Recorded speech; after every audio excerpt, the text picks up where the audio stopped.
Friends, welcome to Vishali வீட்டு சமையல். இன்றைக்கி நம்ம பார்க்க போகிறது செட்டிநாடு சைடு ரொம்ப ஃபேமஸான டிஷ் ஆப்பம். அது கூடவே வெஜிடபிள் குருமா.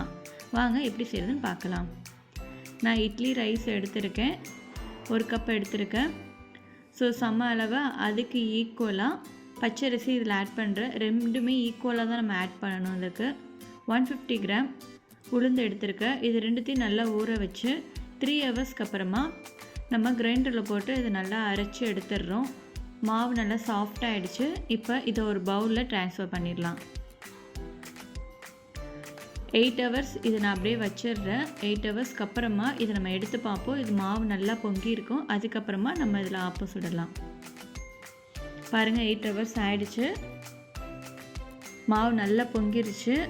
இது நல்லா பீட் பண்ணிக்கோங்க. மாவு கொஞ்சம் கெட்டியாக இருக்கும். கொஞ்சம் கொஞ்சமாக வாட்டர் இதில் ஆட் பண்ணிக்கோங்க. ரொம்ப தண்ணியை ஆட் பண்ணிடாதீங்க. நல்லா வாட்டர் ஆட் பண்ணி நல்லா பீட் பண்ணி தனியாக எடுத்து வச்சுக்கோங்க. இப்போ நம்ம குருமா பார்க்கலாம். ஆயில் ஆட் பண்ணியாச்சு. ஸ்பைசஸ் எல்லாம் இப்போ இதில் நம்ம ஆட் பண்ணுறோம்.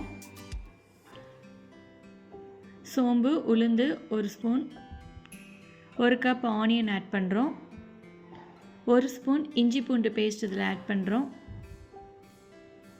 தக்காளி 1 கப் ஆட் பண்ணுறோம். பாருங்கள், வெஜிடபிள்ஸ் தேவையான வெஜிடபிள்ஸ் ஆட் பண்ணிக்கோங்க. கேரட், பீன்ஸ், உருளைக்கிழங்கு, அது கூடவே உப்பு மஞ்சத்தூள் போட்டு நான் அதில் ஆட் பண்ணி நல்லா வதக்கிக்கோங்க.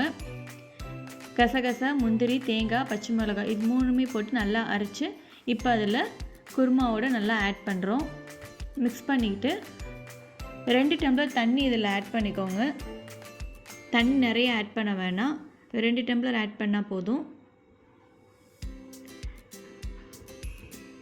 பாருங்கள், வாட்டர் ஆட் பண்ணிவிட்டு இப்போது கடைசியாக மிளகு சீரகம் போட்டு குக்கரில் மூடி போட்டு 2 விசில் இதை வச்சுருங்க. 2 விசில் வச்சதுக்கப்புறமா நான் அதை ஓப்பன் பண்ணுறேன். பாருங்கள் எப்படி இருக்குன்னு. ரெடி ஆகிடுச்சு நம்ம குருமா. இப்போ இது கொத்தமல்லி போட்டு ஒரு பவுலில் நம்ம ட்ரான்ஸ்ஃபர் பண்ணிடலாம். நம்மளுடைய குருமா இப்போ ரெடி ஆகிடுச்சு. பாருங்கள், இப்போ எப்படி ஆப்பம் சொல்கிறதுன்னு சொல்கிறேன். 1 கரண்டி மாவை எடுத்து நல்லா ரொட்டேட் பண்ணுங்கள். பாருங்கள், அழகாக அப்படி ரொட்டேட் பண்ணுங்கள்,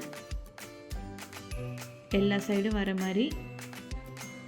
அப்போ தான் அது கரெக்ட் லெவலில் வரும். ஆயில் ஆட் பண்ணிக்கோங்க.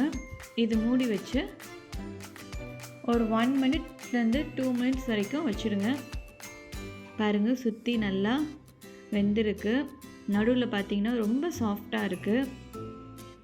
பாருங்கள், உங்களுக்கே தெரியும் நல்லா சாஃப்டாக இருக்குது. சரி, இதை ஒரு பிளேட்டில் நம்ம வச்சிடலாம். பாருங்கள், நல்லா ஆயில் ஆட் பண்ணிக்கோங்க சுற்றி. ஒரு 2 மினிட்ஸ் கழித்து இதை நம்ம ஓப்பன் பண்ணோன்னா நம்மளுடைய ஆப்பம் ரெடி ஆகிடுச்சு.